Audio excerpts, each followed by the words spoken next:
Assalamualaikum Dr. Nur Razila Zainal Abidin. Nama saya Muhammad Syahid bin Rosli. Saya dari 21D dan nombor matrik saya ialah 21122085. Hari ini kami akan membentangkan tajuk kemasukan pelancong asing terhadap pertumbuhan ekonomi di Malaysia. Untuk pengenalan tajuk ini, Malaysia ialah sebuah negara persekutuan yang terletak di Asia Tenggara. Malaysia mempunyai dua kawasan utama yang terpisah oleh Laut Cina Selatan, iaitu Semenanjung Malaysia yang bersepadan dengan Thailand di utara dan Singapura di selatan. Malaysia adalah salah satu negara perintis ASEAN. Selain itu, menurut Kamus Dewan, pelancongan berasal daripada perkataan lancong atau melancong yang membawa maksud melawat sambil melihat-lihat ataupun bersenang-senang. Melancong juga didefinisikan sebagai meninggalkan tempat tinggal menuju ke sesuatu destinasi dengan tujuan tertentu dan berhasrat untuk kembali semula ke tempat asal. Untuk kepentingan, sektor pelancongan negara merupakan salah satu sektor yang penting dalam ekonomi negara. Sehingga kini, sektor pelancongan merupakan sektor kelima terbesar negara selepas sektor perkhidmatan kewangan, kelapa sawit, boron dan runcit, gas dan tenaga dan petroleum dengan menyumbang sebanyak 36.9 bilion ringgit kepada keluaran negara kasar. Dalam tahun kajian, sejumlah 24 juta orang dan sebanyak 821,000 juta ringgit direkodkan paling tinggi pada tahun 2010. Untuk gambaran keseluruhan daripada tajuk ini, Malaysia mempunyai jumlah kemasukan pelancong asing paling tinggi pada tahun 2010, iaitu sejumlah 24 juta orang pelancong asing dengan kadar kemasukan sebanyak 3.94%, manakala yang paling rendah jumlah kemasukan pelancong asing ialah pada tahun 2000, iaitu sejumlah 10 juta orang dengan kadar kemasukan pelancong asing sebanyak 28.88%. Assalamualaikum, nama saya Nurul Syahzad Alia, nombor matrik saya ialah 211222046. Saya akan menerangkan tentang kaedah kajian. Kami menggunakan kaedah sekunder iaitu kaedah pengumpulan data dan teknik menganalisis data. Kedua-dua teknik tersebut digunakan untuk mencapai objektif kajian. Terdapat 3 kaedah memperoleh data. Yang pertama adalah data sekunder. Data sekunder ialah data yang dikumpul oleh pengkaji lain. Data yang dianalisis dalam bentuk jurnal dan graf untuk menunjukkan nilai data. Kaedah yang kedua ialah sumber internet. Internet membolehkan pengkaji memperolehi maklumat dengan lebih cepat dan mudah. Pengkaji telah melayari laman web www.data.gov.my untuk mendapatkan maklumat tentang kemasukan pelancong asing dan pertumbuhan ekonomi negara Malaysia. Kaedah yang terakhir ialah daripada laporan agensi kerajaan dan swasta. Kaedah yang digunakan adalah mengenai maklumat daripada laporan pihak kerajaan dan swasta tentang kemasukan pelancong asing dan terhadap pertumbuhan ekonomi Malaysia dari tahun 2000 hingga 2010. Pengkaji merujuk data kepada data daripada Jabatan Pelancongan Malaysia. Seterusnya ialah kaedah menganalisis data. Pengkaji melaksanakan analisis data selepas memperoleh data sekunder dari www.data.gov.my dari tahun 2000 hingga tahun 2010. Data tersebut akan dianalisis untuk menghasilkan graf dan jadual serta menulis data dengan jelas. Terdapat 2 kaedah menganalisis data. Yang pertama ialah kaedah jadual. Kaedah ini ialah memastikan maklumat disusun dengan kemas. Data-data yang dikumpul telah dijalankan bagi memudahkan penterjemahan dalam bentuk graf. Yang kedua ialah pengiraan peratus. Contoh rumus, kadar pertumbuhan ekonomi KDNK sama dengan KDNK benar 1 tolak KDNK benar 0 dibahagikan dengan KDNK benar 0 didarab dengan 100. Contoh pengiraan ialah kadar pertumbuhan ekonomi 2003 iaitu 140 bilion tolak 100 bilion dibahagi dengan 100 bilion didarab dengan 100 akan mendapat 40%. Kaedah yang terakhir ialah kaedah graf. Graf terdiri daripada beberapa garis, titik yang memaparkan saling berhubung antara dua nilai atau lebih yang berubah-ubah. Graf memaparkan saling hubungan antara pemboleh ubah. Kaedah ini juga merupakan kaedah yang boleh memudahkan pentafsiran maklumat yang telah dijadualkan. Assalamualaikum warahmatullahi wabarakatuh. Nama saya Husna Izzati binti Roslan, nombor matrik 211220536. Saya akan menerangkan tentang analisis kajian dan perbincangan. Dalam kajian kami terdapat 2 objektif kajian. Yang pertama, mengenal pasti arah aliran kadar kemasukan pelancong asing di Malaysia dari tahun 2000 hingga tahun 2010. Yang kedua, menganalisis kadar pertumbuhan kemasukan pelancong asing terhadap pertumbuhan ekonomi Malaysia dari 2000 hingga 2010. Rajah 1 menunjukkan arah aliran kadar kemasukan pelancong asing di Malaysia dari tahun 2000 hingga tahun 2010.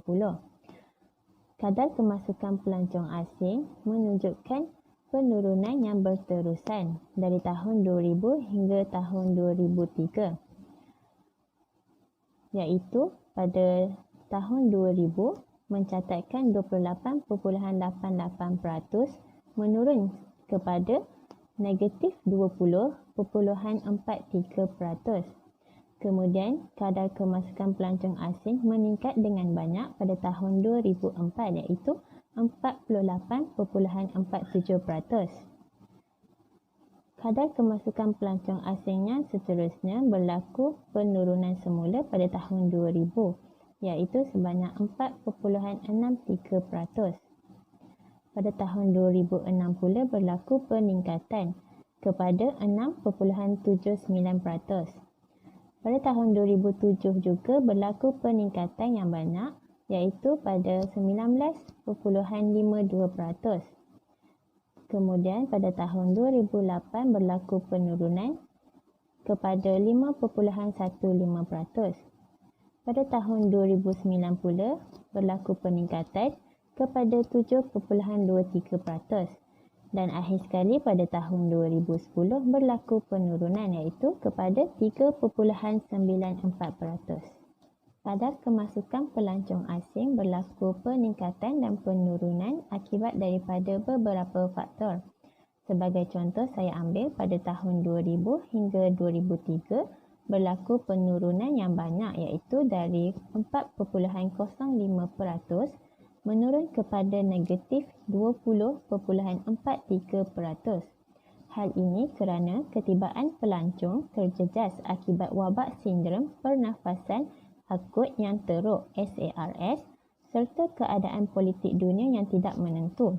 Antara November 2002 dan Julai 2003, penularan SARS di China Selatan menyebabkan 8,098 kes, membawa kepada 774 kematian dilaporkan di 17 negara, dengan majoriti kes berlaku tanah besar China dan Hong Kong iaitu 9.6% kadar kematian menurut Pertubuhan Kesihatan Sedunia WHO.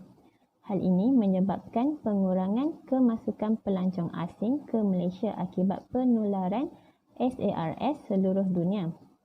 Bagi peningkatan pula, saya ambil contoh pada tahun 2003 meningkat kepada 48.47% pada tahun 2004.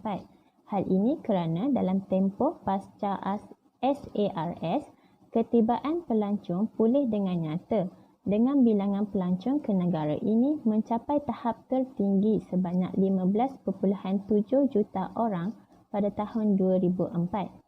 Pertambahan pelancong dari pasaran yang berbelanja tinggi seperti negara-negara Asia Barat dan Asia Utara turut menyokong aktiviti di subsektor hotel, restoran dan kedai runcit khas. Penganjuran kejuaraan Formula 1 Grand Prix pada bulan Mac 2004 dan karnival jualan mega yang diadakan 2 kali setahun telah merangsang pelancong untuk berbelanja. Kadar penginapan purata di hotel meningkat dan melebihi 60% buat kali pertama semenjak tahun 1996. Dengan kebanyakan hotel utama mencatat kadar penginapan yang hampir penuh pada musim puncak.